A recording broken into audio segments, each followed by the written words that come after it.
You know, we can't.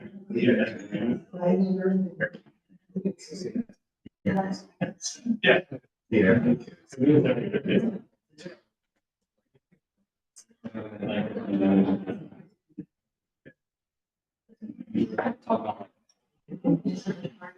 Actually, I could look at it.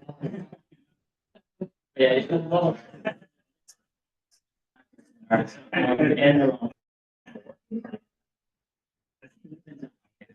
this can. Yeah. You want to. What is the benefit? Yeah, I mean, it's no error. By January. Because I feel different. And also small.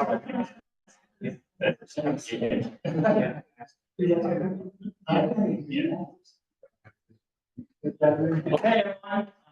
Good afternoon. Thank you for coming. My name is John Wong. I'm Assistant Professor of Civil Engineering and also Assistant Director for ICOM. For those of you who are first time to ICOM seminars, we have been organizing a weekly seminar every Friday, mostly in MSc buildings. But this semester, today's our last seminar. Throughout this whole semester, we actually had 3 speakers from industry, one from Honda, one from Toyota, one from Qualcomm. Today is the 4th one, the last one from SABB, which is gonna talk about the most advanced stuff in industry. Before introduce our guest here, and I do want to mention that we have been pushing a lot of different aspects of ICOM's activities, not just for the seminar, but we also have our student conference, which will be in next January. And also do subscribe to our LinkedIn account if you haven't. Now we finally have our 1,000 subscribers. So if you subscribe, you'll be the 1,000th first. Yeah, the recordings, they are all the similar. We record each session and upload it to our YouTube account as well. So feel free to rewatch everything if you think it's very interesting. So with that, I'm gonna introduce actually Professor Dan De Laurentiis to introduce the speaker. Professor Dan De Laurentiis is the Bruce Reese Professor of Aeronautics and Astronautics here at Purdue, and also the chief scientist of one of the U.S. Department of Defense Research Center, UARC, and also most importantly, he is the vice president of Purdue University Vice President for Research Centers and Institutes, and also head of this whole discovery research part, which is why we are here at Dan's home ground. But with that, let's introduce Dan and introduce Devesh. Thank you. So there seems to be a lot of advertisement going on here, Devesh, but we actually will eventually introduce you. Speaking of that, so I am honored to serve as vice president for a great family of centers and institutes out here in Discovery Park.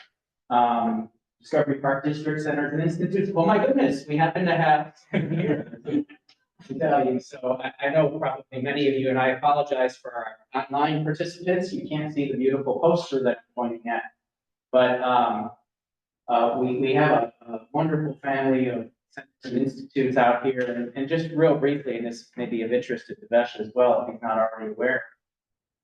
Discovery Park was really launched circa 2002 timeframe, and the major facility started to be completed in 2005. Our Burke Nanotechnology Center, then the Bioscience Center, etc.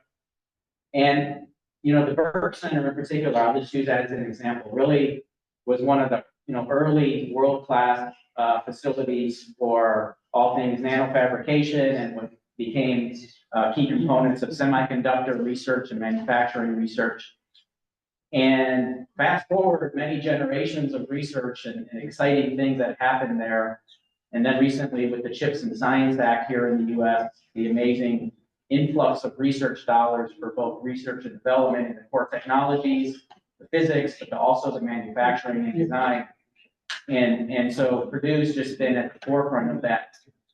in part because of that vision 20 years ago that then President Martin Jiski had to create the Discovery Park. So I'll stop my advertising there, but the only other thing I'll add is that every month I have a meeting of directors of all of our centers and institutes. And one of the most popular, I always have one guest speaker of some kind, and one of the most popular, if not the most popular guest speakers in this past academic or 12-month period was the icon. So Shreyas and Shashwai came, had a lot of interesting follow-up, and so it's just been great. With my Aero Astro hat, I was really pleased to be, a founding sort of member, honored to be a member of ICON, and it's just been really great experiences. And actually, I've had great experiences with SABB in my time here at Purdue, even some of the early days when we were trying to entice the company to set up shop here. I use the example of SABB all the time and the vision that they had, not just to make sort of a decision on where should we put this manufacturing facility solely on the context of that facility and its mission, although that was the prominent piece. But they saw the vision of what it could be if you cozy up and partner with a world-class research university on things that are cutting edge, completely kind of unrelated for the manufacturing mission. And it's just been proven over and over, including the tsunami project, how insightful and excellent that idea was. We're really appreciative to SABB with the partnership. And so now I will finally get to Devesh, Devesh Upadhyay from SABB, who has a very distinguished career as the tech director and chief scientist for AI ML at SABB. SABB Skippa, I'm sorry. Skippa. Got your name right, but it's that Swedish part. I've been to Linköping and SABB headquarters, and so, but I'm still working on this. And prior to that, amazing leadership, technical leadership and innovation experience also at Ford Research. So we just couldn't be more thrilled to have you here as a speaker, as a partner and visionary on tsunami, and just overall the leadership that you bring to this relationship. So thank you for coming. And since they can read your title, I will turn over the stage to you, Devesh. Thank you so much. So good afternoon, everyone. Thanks for the kind introduction, Dan. I am new to SABB, so I joined SABB. The factory was already in place here in West Lafayette, so they had already made the decision. But I was fortunate to take over two projects, the Tsunami and the Link project, and a lot of good partnership here. And even at Ford, I had many relationships with Purdue. Chris Brinton, who I kind of transferred. When I transferred to SABB, I kind of transferred the relationship. I was already working with Chris at Ford, Bruno Ribeiro and Sabri Kais from chemistry, I think. So lots of history there.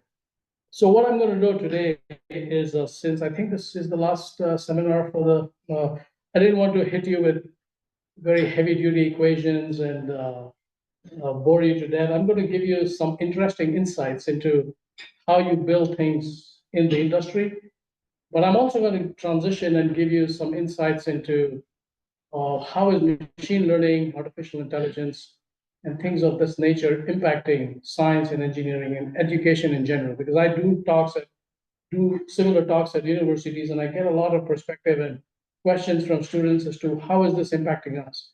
Engineering students are nervous, not just here. I've been even in China. I get the same questions. Why should I be studying? Why should I be modeling this when I should be writing some Python code?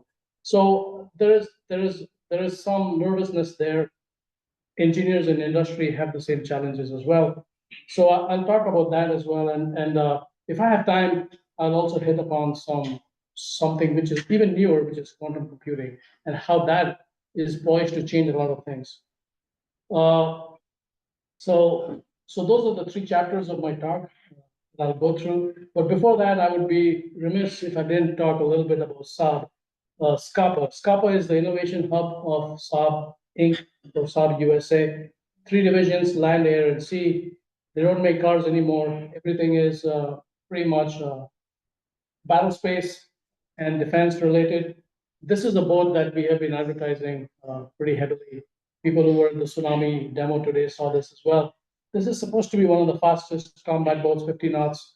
And our mission in SCAPA is to make this thing autonomous, fully autonomous. Right now it has some autonomy capabilities, but we want to make this fully autonomous going forward. So all the relationships with Purdue, et cetera, is going to be feeding into this autonomy platform. And as you can see here, we have the two projects and the team itself is growing as we speak. With that, I will move on to chapter 1. So here it's kind of a blue collar solution, really, if you want to think about it in the context of machine learning, which is the shiny new thing on the blog right now. This is classical modern control for systems that actually work. And I had the privilege to work on one of the most dominating products in the auto industry, which is the F series. And I'll talk about the $1 billion controller and what that really is, and litigations related to that similar solution. So before I get into that, let me give you some trivia, and I'll hit on a recap of a few fundamental concepts. So typical question is, a Boeing 787 Dreamliner, how many lines of code do you think it has? The answer is 14 million lines of code. Now, if I were to ask you the question of how many lines of code do you think an average car has, maybe a 2015 model, any guesses?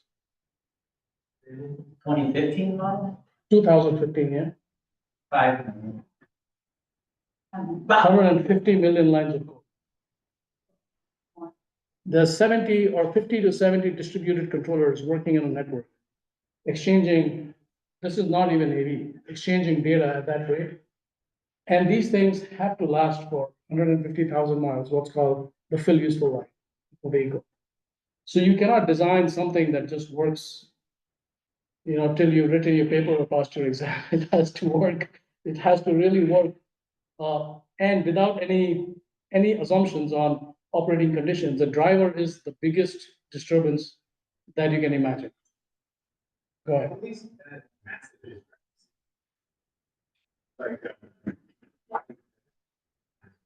Oh, why? So look at the number. So the number of systems in a car are just several, right? Your comfort system, your infotainment, your after treatment system and emissions, your propulsion control system, your energy management system, your HVAC. So like I said here, there are 50 to 70 separate controllers that are working in a network.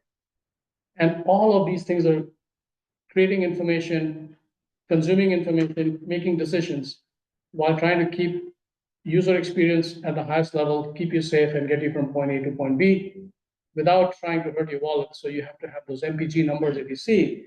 Those have to all be satisfied. There's a lot of optimization, a lot of control code, a lot of diagnostic that has to go in. And all of that is what adds up to that many lines of code. And I will show you one example, just one example, and you will get the idea. Now, just to recap, since this is the first part is control heavy a little bit, is very simple solution of a system x dot is equal to kx. I think anybody in engineering should know what that solution is. Because when you go to industry and when you solve any problem, this shows up everywhere. It doesn't matter what you do. And if you know how to solve that, you can then do great things with it. You design a controller, your U on the right-hand side can now be tweaked to get your state to where you want it to be just by selecting K as the design parameter. And that is how you really solve your problems. Now, another useful construct that we have found is the simple Taylor series expansion. It works amazingly. It can be used in pretty much anything you want. It gives you a local solution and it gives you a perturbation around the local solution. This is used quite extensively in error cascades. When you work with systems that are coupled together, like you saw with the 70 different subsystems in a car, none of them are perfect. And there is a cascade of errors. If you think there is right below your state space system, there is a state space system of errors. And that's propagating throughout your system, and you really have to manage that. And constructs like this give you the bounds on your error propagation. Now, to get to the billion-dollar question and the F series, this is a chart that shows you on the left the sales, how many F series vehicles we sell every year, Ford sells every year. Very, very large numbers. 500,000 is at the lower end. And even if you assumed $1,000 profit for each vehicle sold, over the period of 2010 to 2017 or 20, whatever it is there, 24, it's $11 billion, just assuming that it's, believe me, and the margins are much more than $1,000 per vehicle. So if you're contributing to the products, to any solution that makes this thing sell, you have a very important hand in the company's success. And this has been leading the segment for 40 plus years. So to keep doing that year after year is not a very easy job. So when you're put in a team that is contributing to an F series, you are in the spotlight in a company like.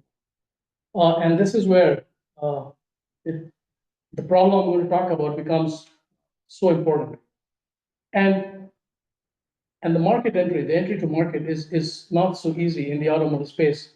In the non-EV world, you had safety, you still have safety even in the EV world, but you had these emissions. And you had to manage these to regulations that are mandated by CARB and EPA. And I'm going to talk about a problem related to this that led to a very difficult situation for one of the large OEMs that ended up paying $33 billion in fines. That was the largest fine ever put on an OEM in the United States. If you look at the chart on the left, you can see how the levels of emissions have dropped dramatically from 2000, from around the period of 2004 or so. You can't even see the bubbles, right? It's just disappeared. 95+%. They said just reduce it. We don't care. This, I will not name the company, you can look it up. It's called Dieselgate. It's very well known case. And the problem that got that this happened, why it happened to them was related to what's called the selective catalytic reduction control problem. And this is an emissions control problem. The whole idea was, can I reduce the emissions of nitrogen oxides from diesel vehicles below the threshold that the government had said, and these are the small bubbles that you see at the bottom, really, really low numbers. And so this company was caught cheating because it's a hard problem. So what does that system look like? This is the after treatment system in a typical vehicle. You got the exhaust flow coming in, and it goes through what's called a diesel oxidation catalyst. Following which you have the selective catalytic reduction system, and then you have a particular filter. All of this has to be controlled. There aren't a whole lot of sensors in the system because obviously sensors are expensive, and car makers are notorious for cheaping out. So you have to find very clever solutions using methods, models, and algorithms. Just to give you an idea, the DOC, one such element costs about $1,000 a vehicle. The reduction, the SCR costs about $3,000, and the particular filter is another $3,000. So you're looking at $7,000 to $8,000 just in your after treatment system. Now, mind you, the customer doesn't really care. They're not going to pay. You can't convince them to pay for the after treatment system, although everybody wants a clean environment. You can charge a customer for a seat warmer. They'll pay for that, but nobody's going to say, well, my vehicle is, has zero emissions on the NOx scale. So give me $100 more. Nobody's going to do that. So this is all cost that the company has to bear, and of course, if you get fined on top of that, then that's not so good. So what is this system? So I'll just talk about that one piece. And that is the design, that is the billion-dollar control that I'm going to do. So this is a reactor, and it's a transient reactor and reactor on wheels. You have And the very interesting problem, the control is not direct. You do not directly influence the system. You inject a reactant, which has to be then converted through the exhaust system and through the flow and the temperatures into another species, which then has to land onto a catalyst, find a spot next to an activation material for it to be activated, and then it will react with the species coming in that needs to be reduced, which is nitrogen oxides. And by the way, these reactions, there can be many of those. There is not a single reaction that says, well, this is exactly how it happens. So now you've got kinetics that describe your state space that can switch depending upon what is the species coming in, what's the flow, and what's the temperature. And so, and to make it worse, your output is a single sensor and that's confounded. So two of your states show up as a mixed signal feedback. And the X2 there is almost like fake news these days, because what it does is it confounds your output in such a way that you do not know if you're taking the right control action. So if your output there is above a threshold, now remember the ideal threshold, the ideal output should be zero. You should not be sending out any of the species through the tailpipe. So X1 should be zero, X2 should be zero. But the way you're measuring it, because of the confounded observation, any positive value of X1 or X2 makes your control take the same action. But that action can either work if you have the right output, or it can make your system unstable if you have the wrong output. So that is what makes this a lot more challenging. And the figure on the left is one of the plots that I really like. It's borrowed from Professor Khalil's book. If you read his book on nonlinear systems, this explains beautifully what happens to a system when the states transition from stable to unstable. And inside of there, I modified a little bit. There's also a region. If you study dynamical systems, there is what's called the region of attraction, or the basin of attraction. There are parts of the state trajectory where if you have gone beyond the region of attraction, it is impossible to bring the system back to being stable. And this is all described in stability theory if you read about that. This happens a lot in industrial systems. And you really want to be very careful about how your state space is traversing in the trajectory. The trajectories of the state space are traversing in the system. Now, also, you do not have full control over all the states. As I just mentioned, I just showed you two states, but it's a bigger system. So just to give you an idea of what really happens. So in indirect control, you inject, your control actuator injects urea, which we call U here, that goes through pyrolysis chemistry and converts into gas phase ammonia. Now you have these droplets of ammonia or ammonia molecules. I call them control molecules, which then have to stochastically somehow distribute themselves in some random manner within the catalyst structure, find a spot next to the copper site so that they can become activated and they can take part in a reaction that you want. So the stages of the behavior of this catalyst is also very strange. So if you see the first part between 0 to 50 minutes, there's no seconds. Between the first 50 minutes, the system, the catalyst will just store. You will not see anything coming out of the system. Once it has reached a certain capacity of storage, it begins to slip. And that's where you see the blue curve rising up. And then once you turn off your control, it begins to decay.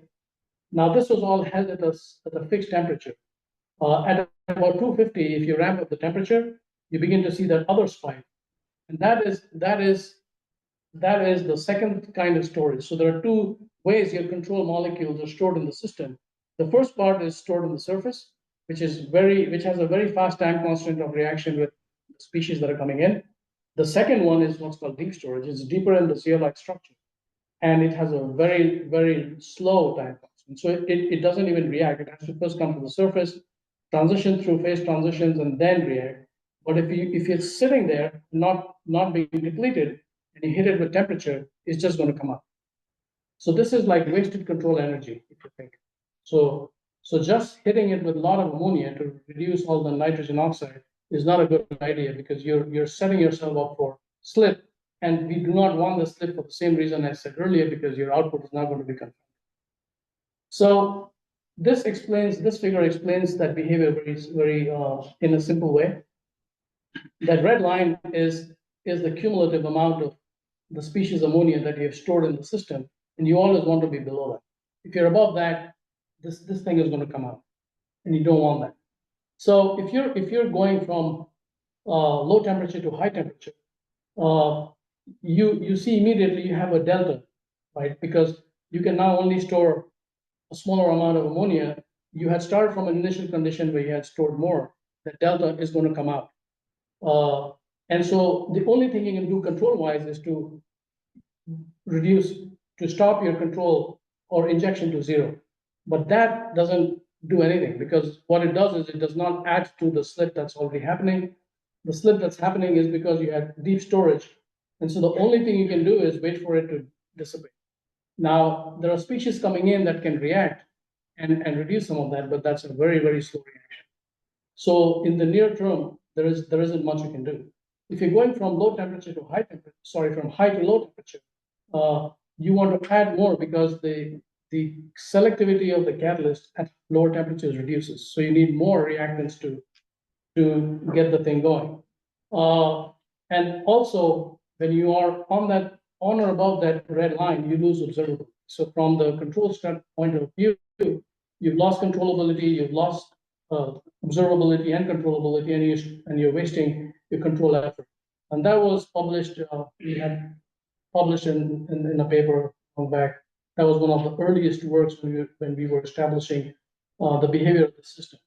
So fundamentally, this is the problem that I've described, and we have to find a way to solve it. Now, you may think, well, maybe we can design an observer. It doesn't work in this case. Linear observers will not work because, as I said, you lose observability.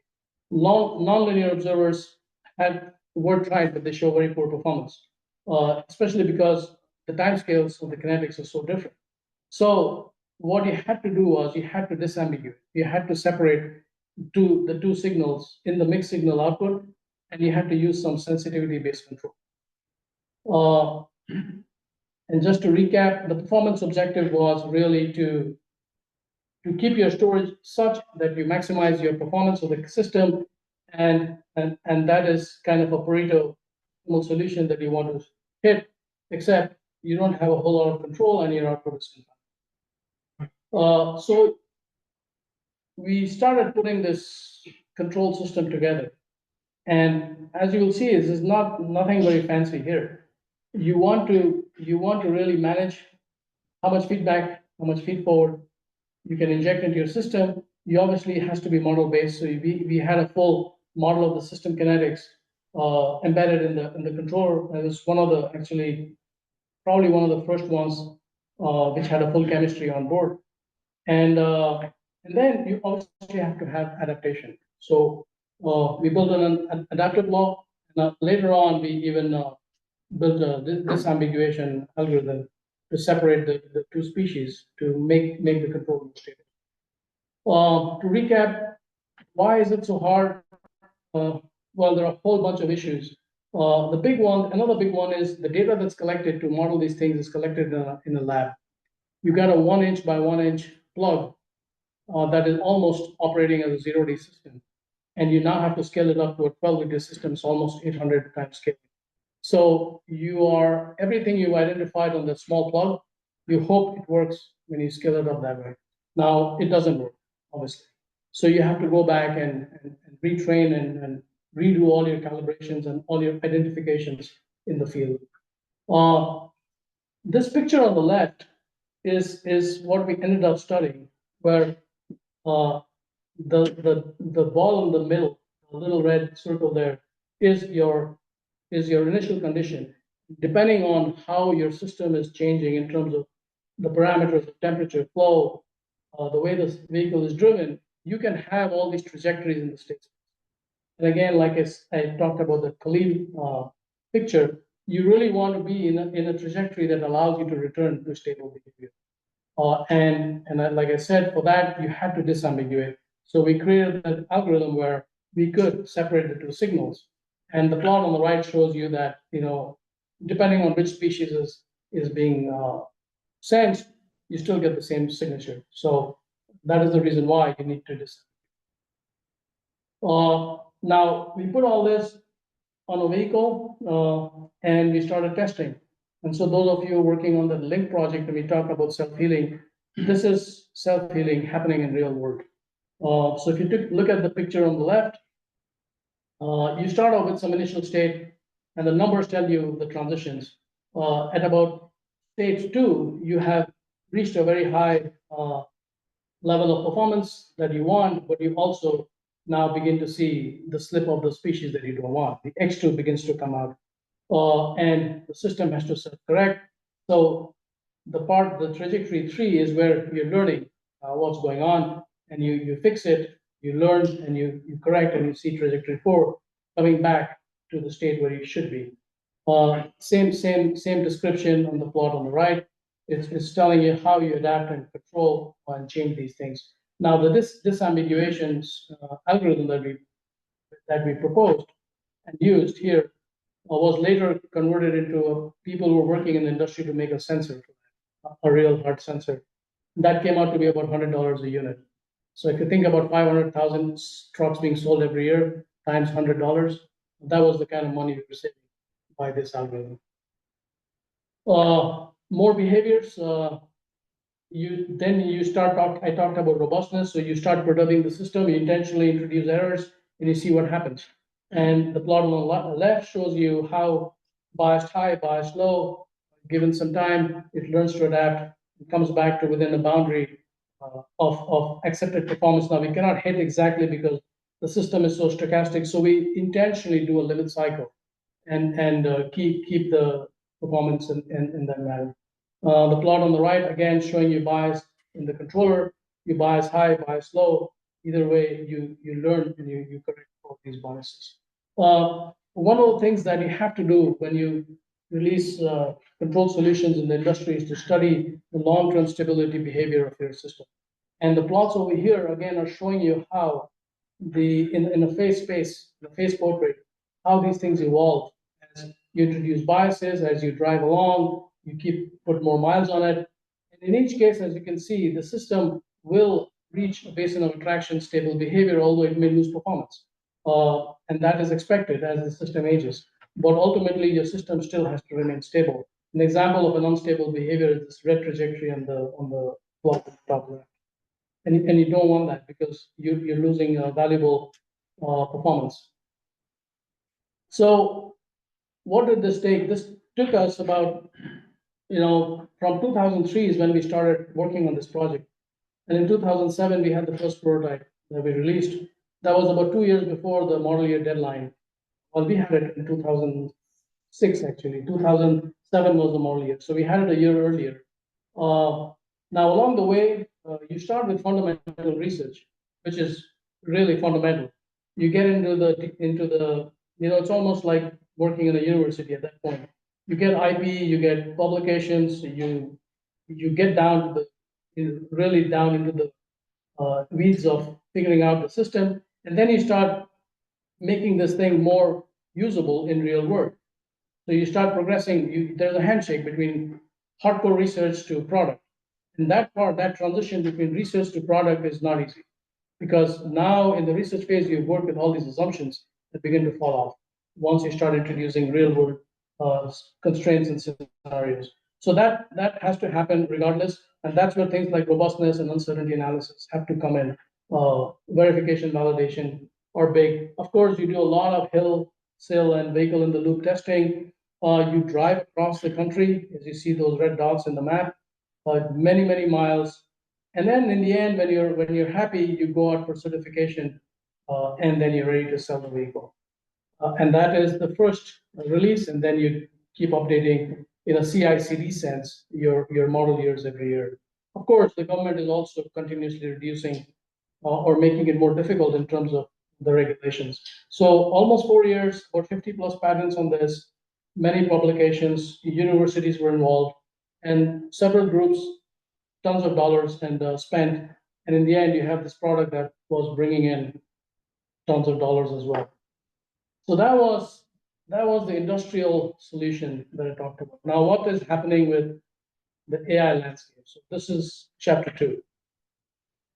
While we were doing all that, I was asked at Ford to create a team to start studying how we bring in machine learning, artificial intelligence, and things of this sort into the science and engineering space, not just autonomous vehicles, but everything else. And so you've all seen this kind of a plot, the Gartner hype cycle. There still is a lot of hype about a lot of things, and you have to be really careful where you put your bets on. Now, I like to point out that this cycle looks like a second-order response with a lot of oscillations. If you get caught on the wrong side of the swing, that's job loss. Think about the AVs where $50 billion lost and so many companies shutting down. And think about the number of jobs that were lost because of it. So it is a little critical to play your bets. And I keep coming back to the thing when I talk to students is that fundamentals are important. You need to have fundamental grounding in some subject, and that is really going to save a lot of headache in the long run. The EV cycle is another one where we all know how it was being ramped in slowly, but there was a very fast change influenced by certain companies' push, and that got us on that EV hype. And now that many companies are pulling back, right? Ford just announced that they're going to stop building the F-150 Lightning. Because of the F-150 Lightning, there were many people who were laid off because they had to make room for people for the F-150 engine-based system. Right? Now they pause this again. So this kind of a cycle happens a lot, and it's very important to kind of read your leadership, read the company, read the market. But fundamentally, I think if you have a good solid background, that's always going to help. So getting into how machine learning started shaping, or how we looked at machine learning, I'll kind of go through this quickly. You may have heard about the fourth paradigm, where we go from very data-centric, observation-centric, all the way to very compute-heavy. And in the middle, you've got all these areas. Now, important thing is that the problem that still remains is the problem of generalization. And the whole reason why modeling was introduced was that people wanted to have general solutions. And even now, in the age of data and heavy compute, we still talk about generalization. So while we've speeded up things, we've sped up things, and we're getting much better methods and solutions in place, generalization still remains. And now, because of that, we also talk about the fifth paradigm, which is a newer construct now, and that says combine data-driven methods and physics-based methods into something that is, a hybrid solution. So these things will keep evolving. So at Ford, we brought in science, engineering, and manufacturing. And in one of the NeurIPS conferences, when I was there, I saw DeepMind advertising something very similar: engineering, research, sciences, applied, cybersecurity, ethics and society is becoming big. So you can get a sense that even the big tech are kind of venturing into the space. And many companies like Meta, Microsoft, they have work streams in material science and chemistry, as you may know. There's a whole bunch of work going in quantum in Google. So the big techs is kind of getting into the space as well. The fundamental problem still remains the same. You have to solve a given set of problems to get to a realizable product. And things like this also happen when you're dealing with leadership. You're often told, do some AI.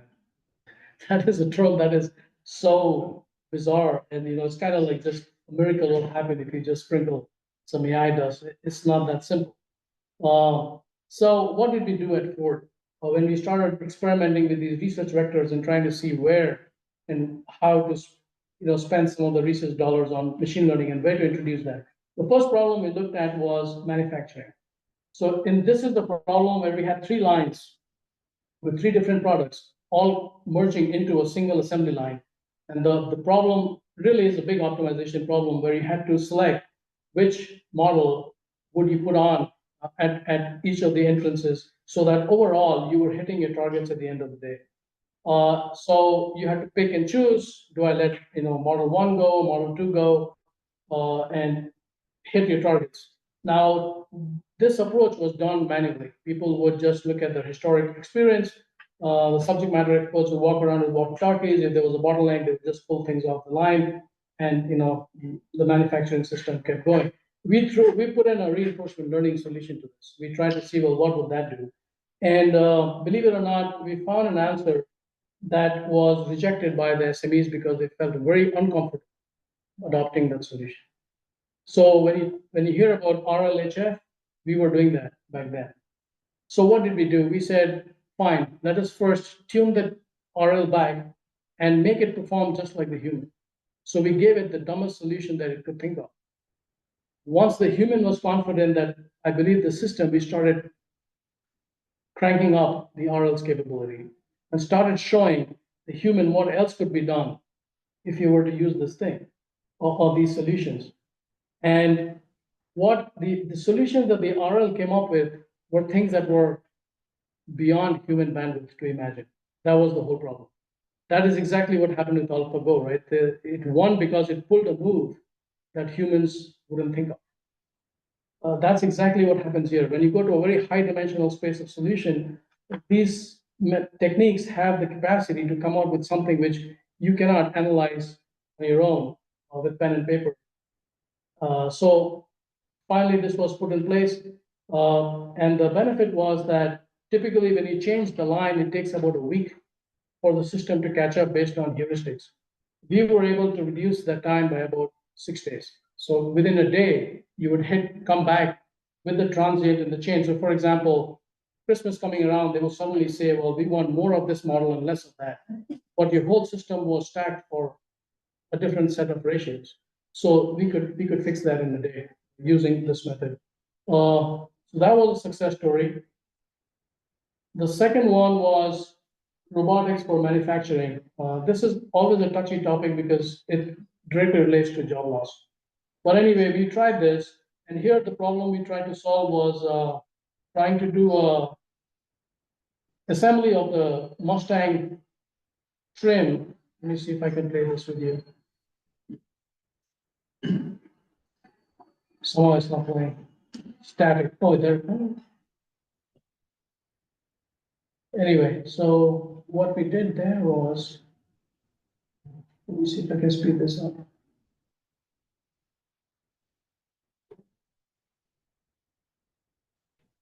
Somehow it's pretty flaky. Anyway, we converted that problem to a robotic assembly problem. We kind of had a ABB robot arm. And as you can see this now, it's able to pick up the same exact trim and assemble it into the front of the Mustang dashboard. Now, this thing the robot was doing it at about an expert human could do this in about 20 seconds. A novice would take about a minute, the robot took about 20 seconds. So it was still slower than an expert, but it was better than a novice. Now it's good. Oh, no. It's actually a pretty cool video.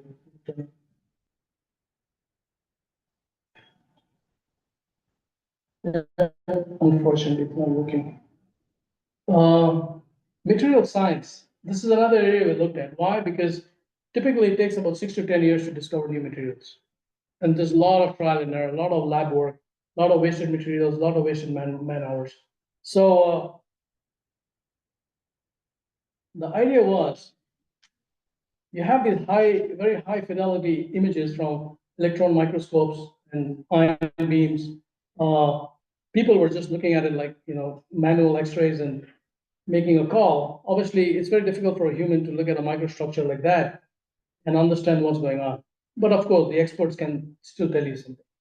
What we did was we said, well, we trained a deep learning model, a structural model that would learn the structure. And from there, it could predict not only the properties of that particular material, it could also predict the process that were used to build that material.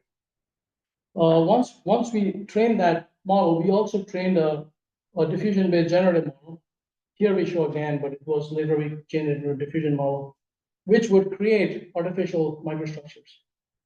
Once you create an artificial microstructure, you can then predict its properties and process parameters based on the earlier model that you trained on real data.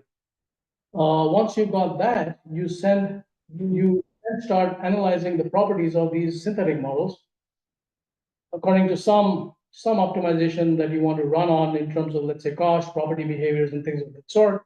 And once you isolated the group of materials that you like, you send the process parameters to the lab, and now they can exactly start synthesizing those particular materials. If they are able to synthesize, then you actually got a good generative model. If they're not able to synthesize, then that was what we call nonsense chemistry, and you throw it out. And you repeat the cycle.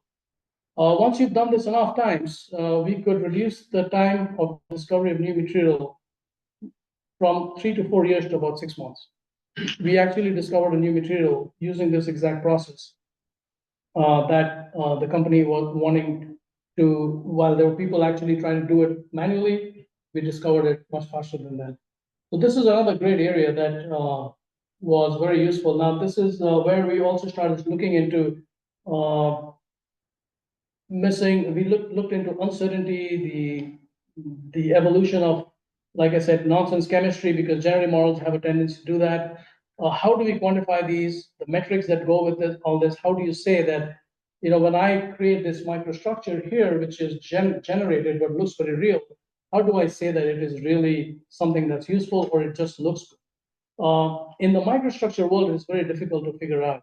In the human faces, for example, if you do SABB or that kind of data, you can say, well, even though the nose is kind of slightly crooked, it still looks good. And that's fine. But in the microstructure, if certain bands, bridges, gaps are off, that structure is going to fail. So there is a whole set of metrics that need to be defined to guarantee that these generative models are actually useful. So that was then used in discovering materials for batteries. As you know, EVs are very important these days, and they all rely on batteries. And there isn't just one chemistry. If you just use lithium ion, we're going to run out of materials. We don't have enough of that to have everyone drive electric cars. So you have to rely on other chemistries. Now, putting those chemistries together so that you have a stable solution, the batteries are stable, they give you the energy density that you want. It's not very easy. You've got this many combinations that exist. And so we used similar techniques here, including some knowledge extraction to try to accelerate the process by which we can synthesize new battery materials. This is actually just using SAM, if you've used that tool, to segment battery molecules. And this was again being fed into our solution to characterize some of the microstructures that we're looking at. The other important area that we looked into, which is very mainstream in engineering, is numerical solutions of complex problems, including CFD, heat transfer, design, etc. Now, we all know that these things, solvers these days are obviously great, but they're slow. And as you increase the complexity of the problem, the meshing, it can take substantial amount of time to do one solve. So the idea was, can we accelerate this whole process?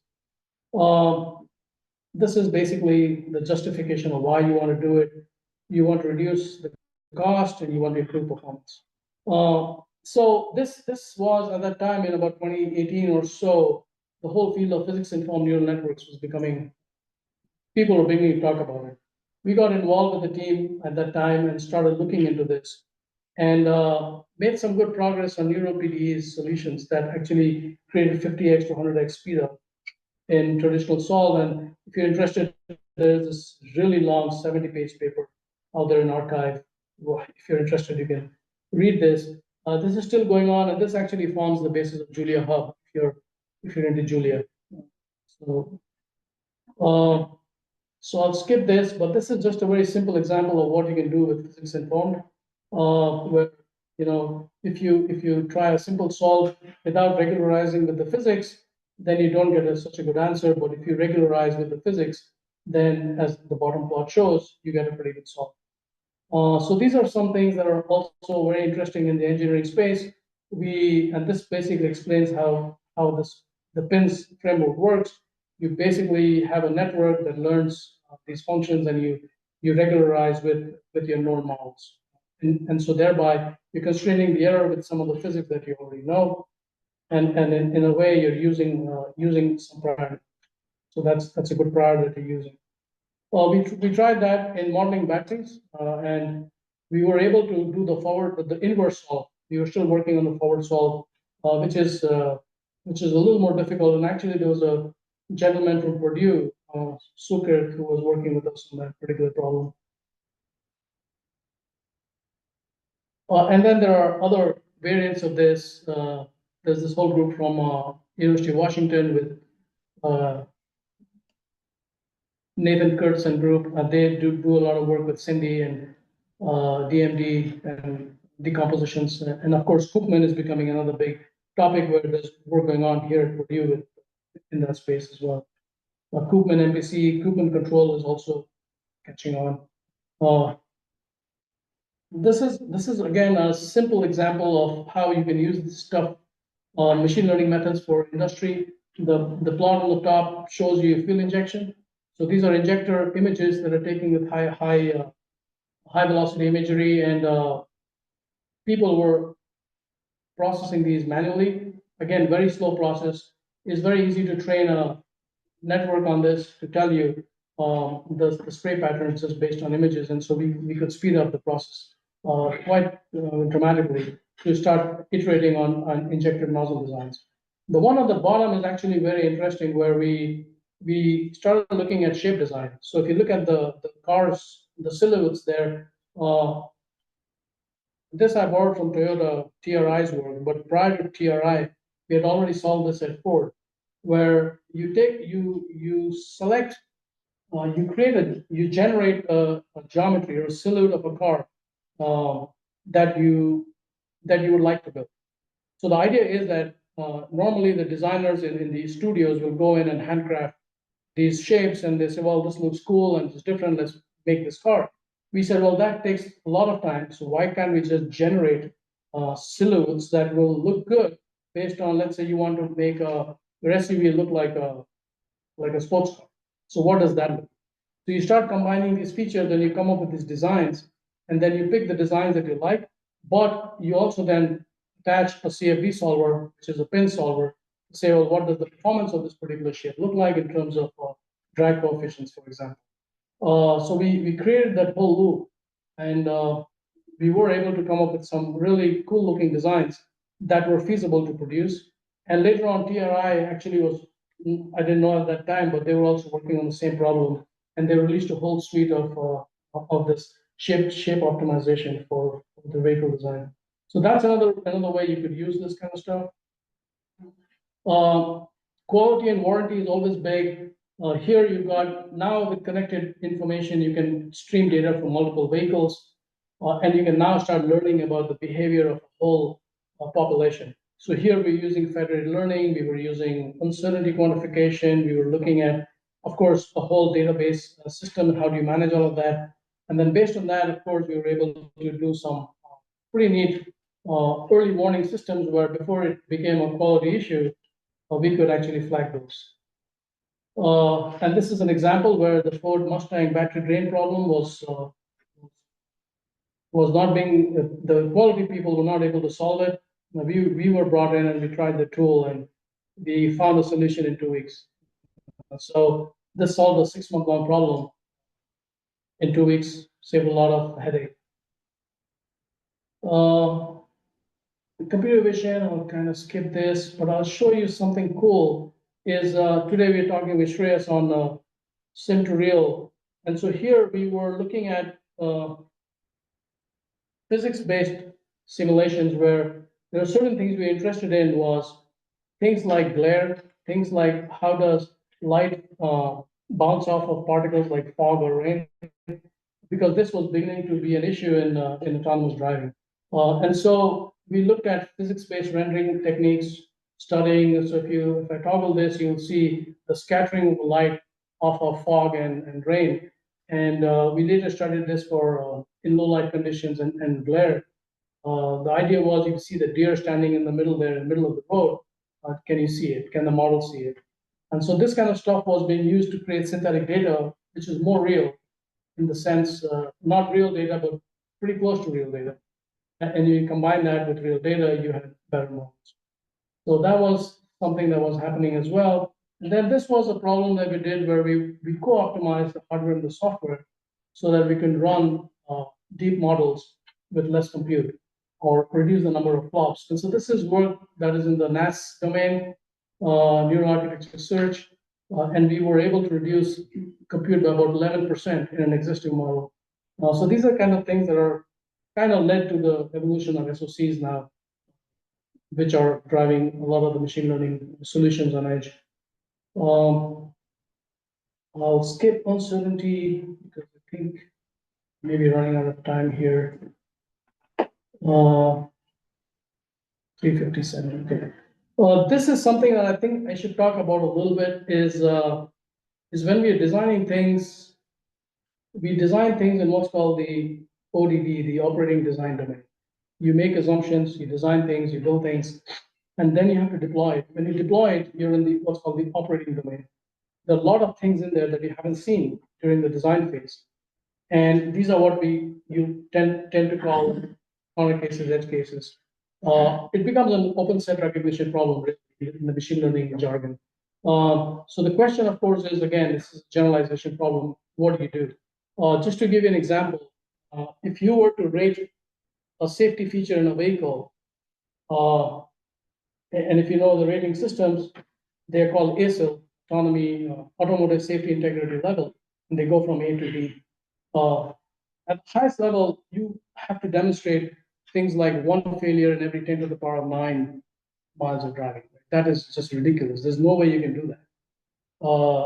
You cannot drive that many vehicles. You cannot, you don't have that much time. So you have to rely on simulations to prove that you are ASIL X, right, rated. And there it becomes very important that the fidelity of your simulation and the richness of your the ability to create richness in the simulation is so important. So you have to be able to show. And this is becoming a lot more important when we begin to design AI algorithms versus traditional algorithms that were more traceable. With deep learning models, that is the problem. You cannot really trace a lot of the issues. So while we have explainability and heat maps and semantics and all that, but it still is a problem to get the causality chain figured out. So this is really the cycle of production when building AI-driven models in an industrial system, where you have to really go down the chain of simulation and verification and close the loop at each stage to verify that your products are actually reliable. And this brings me to the digital battle space. I'm at 4 o'clock. Should I go ahead? Okay. So this is where I am now. No more cars. I'm in the digital battle space now. So this is it's an interesting term. There's still a lot of engineering that has to happen, right? Pretty much everything that we do in any other industry happens here. Everything is becoming automated. Everything is becoming efficient. You have to be. If you're aware, or if you've been following the news, there has been a lot of discussion about, well, we've been shooting down $1,000 drones with $1 million missiles. It just doesn't make sense.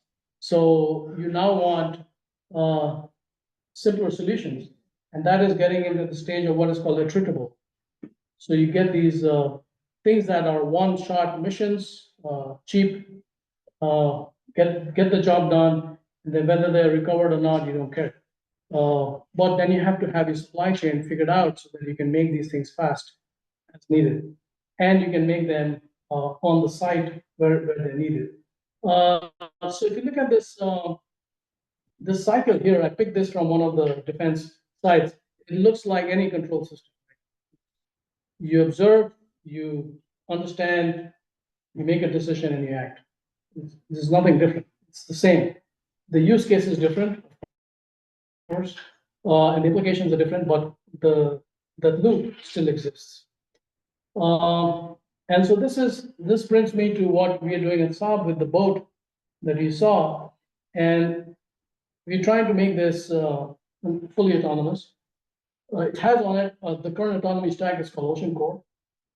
And we're building on top of this to improve its autonomy to not only integrate with multiple sensors, and sensors can be, selectively turned off if needed. We want this to be, the effectors on this. This can be a sensor platform itself so that it can loiter and reach a destination that is prescribed and just send information back, or it can be an effector in the sense of kinetics, where it can actually take a target out. Kinetics is the polite way of saying that you're using some targeting. And then, of course, we want to create a mesh of information exchange as well as tipping and queuing. Tipping and queuing is, well, you get some information, then you make another asset aware it needs to take an action. So here you combine the drone, for example, the aerial drones, the surface vehicles, as well as the subsea vehicles, the things that are under the water. You combine all of these into a network, information sharing and actions taken collectively. This is the tsunami project that we are actually showcasing today. We have been going on for the last 2 or 3 days with ONR. If you look at the little table at the bottom, there are a lot of pieces that are happening in this, and there are different groups contributing to this. But this is kind of where some of the aspirations are, the digital battle space, to leverage many technologies, many sensing modalities, and then make the best decision possible. This is something that I'm building with my team out in San Diego. And this is a domain awareness platform that we're building where it's called, we are leveraging information from what's called space to seabed. So satellites, drones flying around, ocean floor sensors on the surface, all of that information is being streamed in. And what we want to do is we want to create a situational awareness of the region of interest. And once you build that, when the information is flowing, you now have the luxury of tying in the autonomous boat that I just showed you. And the boat and the platform can be working as an intelligence system on their own without any human in the loop.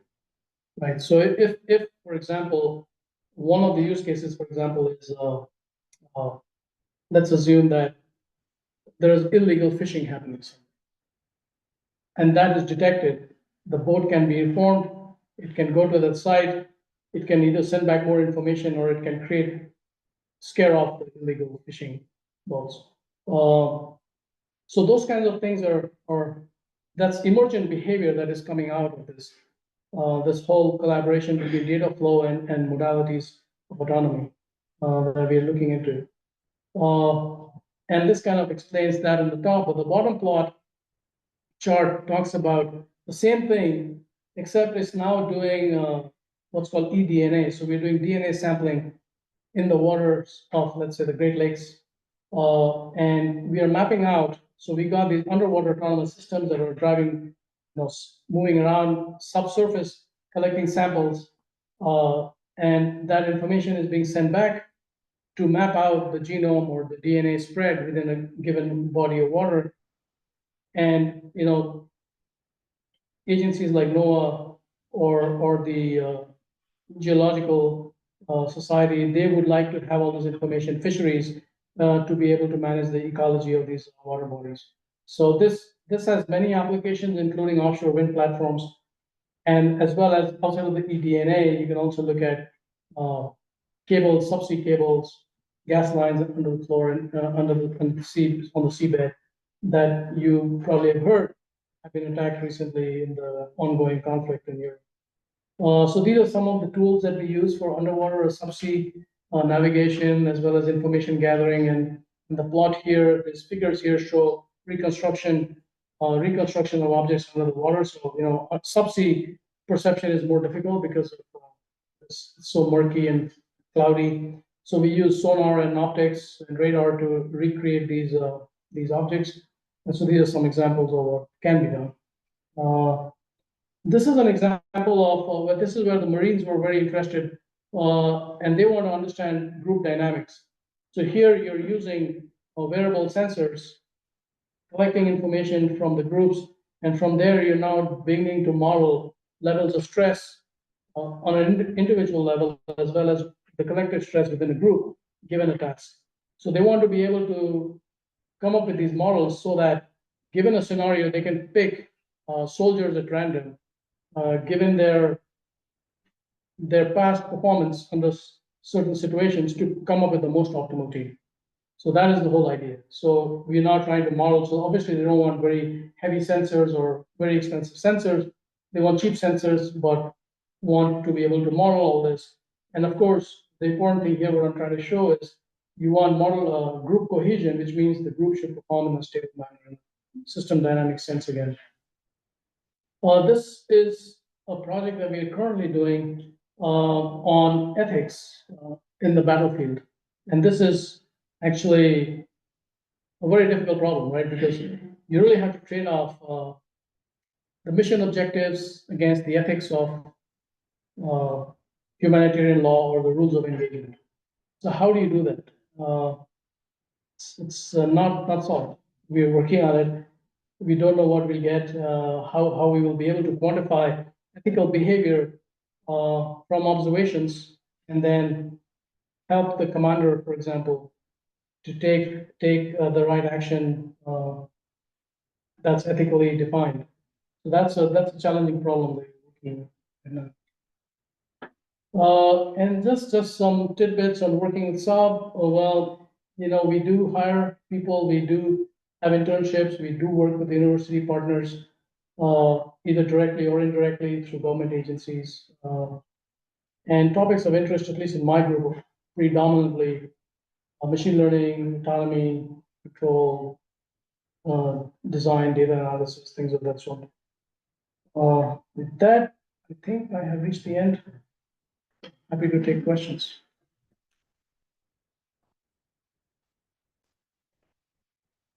Thank you, Devesh. Any questions from the audience? Oh, yeah, sure. I was gonna ask about the RL implementation. I presume you did all the training in Sim. Everything was same, but we did have a mock-up where we would go and test that as well. So typically with RL, it's just frustrating exercise. Yes, yes. So how easy was that? It wasn't easy. So what we had was we would run in the daytime and we would run simulations in the night from the data that was collected prior. Because we were connected, we could run that in the background all the time. So we had this almost like a digital twin. I hate to use the term loosely, but we were running this, and the minute we saw deviations, we had some safeties built in because nobody wanted to take the blame for producing one less car, right? So, but yeah, it wasn't easy. It's training is a nightmare. So we try a lot of things, massively parallel and all the stuff that's happening. But we did get a solution.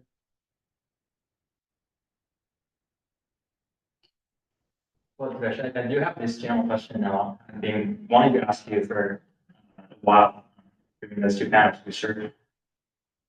What do you think that's the biggest transition for you, between these two roles at Ford and now at SABB? Because you were used to work more like civilian kind of Yeah. applications for ground transportation, and now you're working on defense and more like military kind of use cases. What are the major differences and the challenges during this transition for you? One's acronyms. Defense is full of acronyms. I'm still getting my head around. Everything is an acronym. No, I think defense in general is very slow. It is very slow. The cycles are slow. There's lots of checks and balances for every dime they spend, rightly so, but it does slow things up. And engineering wise, I don't think there is a whole lot of difference. It's the same set of problems. The use cases are different. You have to learn a few new terminologies, but fundamentally the engineering challenge is very similar. I think the number of the type and number of sensors at your disposal in the defense are way more than what you had in the automotive industry. Of course, cost is not really a problem there, so you can pretty much throw any sensor you want at a problem. And then I think in general, yeah, getting to learn how to hang out with military types is a learning curve for me. So other than that, it's not really different. The adoption for like AI and kind of Yeah, so newer yeah. stuff, which one do you think are standing at the forefront? Right. So the defense has been behind, right? They have been behind on the AI. They are very aspirational at this point. They really want to adopt, and that's one of the reasons why I was able to decide to move to SABB. There's a whole lot of interest now to adopt. I mean, there is no option. If you read the news, uh, other countries are doing it, and if you don't do it, you're just taking a risk. So there is a lot of appetite. Pretty much every agency is trying to modernize as much as they can. Even processes are being now, they're trying to modernize even those. So there is definitely a lot of opportunity, a lot of appetite, a lot of funding. Now we'll see with the new administration how it plays out. But there isn't the when you talk to people, they're all very eager to get engaged. Yes. Any other question from the audience? Yeah, Dan. Back to Ford and the retreat from EVs, so to speak. Yes. I mean, what's the outer loop control that's driving that retreat from EVs? It's market pressure, right? There is appetite is not there. So it's Appetite from the consumer. come from the consumer. So just to give you an example, when I drive from Michigan to Purdue, if the rental car company tells me to take an EV, I'll be very nervous because I do not know where should I be stopping to charge. Will the charger be working or not? It's an infrastructure problem, I think. That's fundamentally one big problem. But if you have all that figured out, I have an EV at home. It's not bad. I mean, you really don't have to worry about filling up the gas and all that. But it's the long trips and the lack of infrastructure. It's happening, but it's not yet there. So I think that's one. Cost is another one. It's becoming really costly. I mean, just to give you an example, the F-150 Lightning, the battery pack, take a guess, what's the weight of the battery pack? Anybody? Is the weight of a Prius. So just think about it. You are carrying this dead weight with you, right, all the time. While the charge is there, it's serving a purpose. But when it's depleted, you're still carrying the dead weight. Compared to a tank of gas, when the gas is gone, it's gone. You lost that weight. You're not carrying it around with you. Besides, the energy density definitely makes a huge difference. That's why you got a smaller gas tank with 300-mile range versus this humongous battery pack that promises 300, but the temperature drops, you probably get 250. So that's I think cost is a big one as well. Major auto players thinking about or playing with on-road charging. So yes, I mean Ford and GM and some of them tried to come up with a collective, charging infrastructure, but there are many commercial players now in the market. If that's still evolving, we do not know how it's going to settle. Of course, you got the Tesla chargers, and everyone has to buy the adapters if you want to get into that, and then there's this preference and all that. So that's still evolving. The way that will take shape, no one knows yet.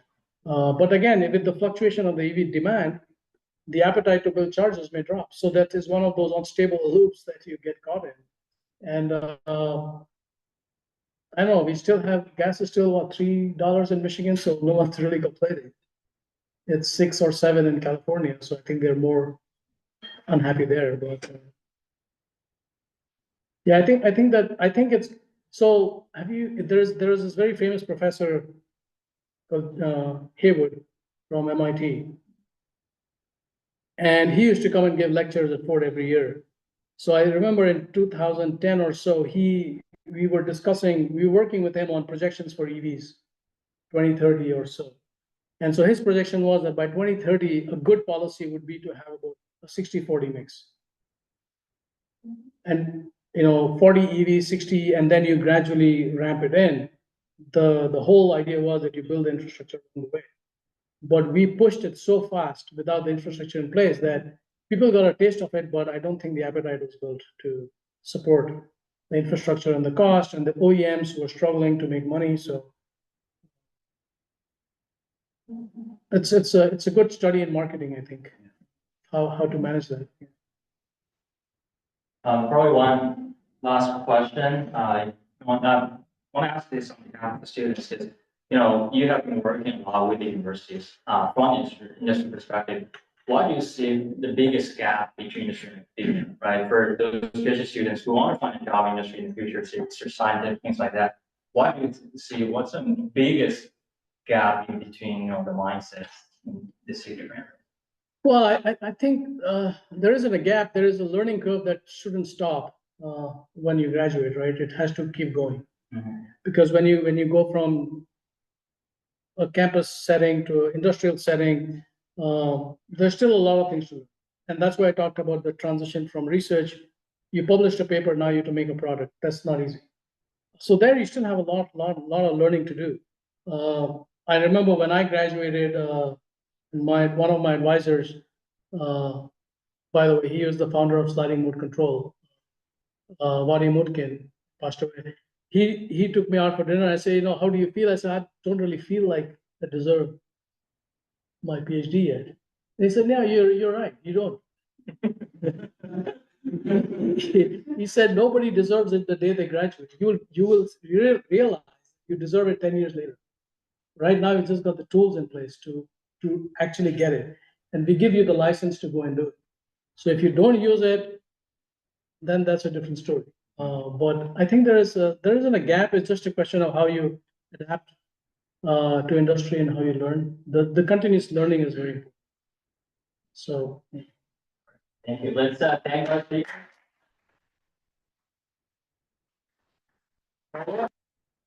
Thanks to Dan. We have a reception outside, so please go there, enjoy some coffee while chatting.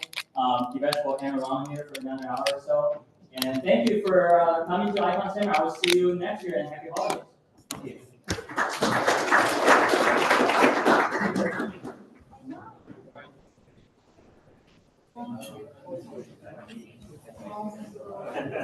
you.